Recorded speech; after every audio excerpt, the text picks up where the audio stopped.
Hi, my name's Sara. Let's talk about everything we learned in this unit, Introduction to Digital Forensics. Okay, so quickly, week one, the key theme of this week was understanding what digital forensics is.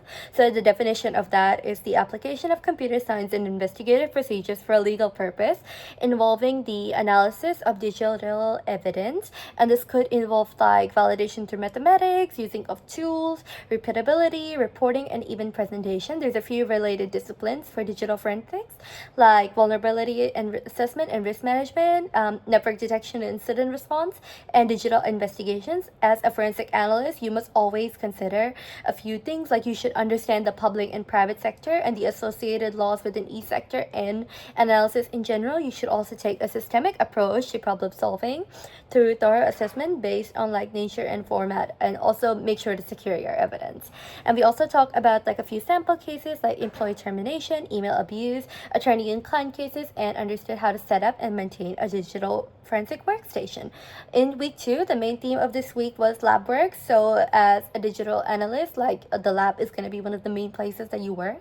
So we talked about this environment and certain lab duties. This could be like setting up and managing cases, promoting group consensus, maintaining the lab, enforcing ethical standards.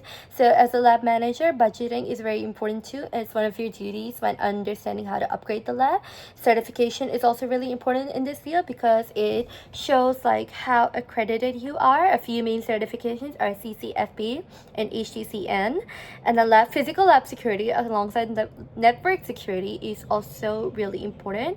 We also talked about like a floor plan for a lab, upgrading and planning upgrade, and how to present a business case for a lab. Okay, week three. So the main topic of this week was data acquisition. When you're working in this field, one of the main things you're going to do is acquire like a lot of data and analyze it. So let's talk about the three formats data is stored in, which is raw format. It's quite simple, but it takes up as much storage as any other format. Proprietary formats, these are organization specifics, may not run on like every single platform. And AFF, which is open source, simple, checks for inconsistency within, and has no size restriction. This stands for advanced forensics format. There are a few types of acquisition, which is like creating a disk to image file, disk to disk, logical disk to disk, or disk to data file, or creating a sparse data copy of a file or folder. And it is also really important to create duplicates when you're like managing data. You can also acquire data through Windows tools or Linux Boost CD. So you've got like the DCF, LLD, or Access Data FTK. Once data is acquired, it must be validated either to Linux or like third-party tools for Windows, or you have RAID, which stands for Redundant Array of Independent Disks. And this is the computer configuration involving two or more disks, and which was originally developed as a data redundancy measure. Week four, let's talk about the inner workings of a system. So you've got like file systems, which give OS a roadmap to data on a disk. We all the type of file system an OS uses determines how data is stored on this disk. We also talked about boot sequence and the bootstrap process, which is contained in ROM and tells the computer how to proceed and displays the key or key press when to open the CMOS setup screen. We talked about physical disk drives and logical partitions, which are logical drives. Discussed FAT disk and the NTS. So the FAT is the file allocation table designed for floppy disk, and NT file system is NTFS, which was introduced with Windows NT and primarily for Windows 10. Week 5, let's talk about the different tools we use for digital forensics.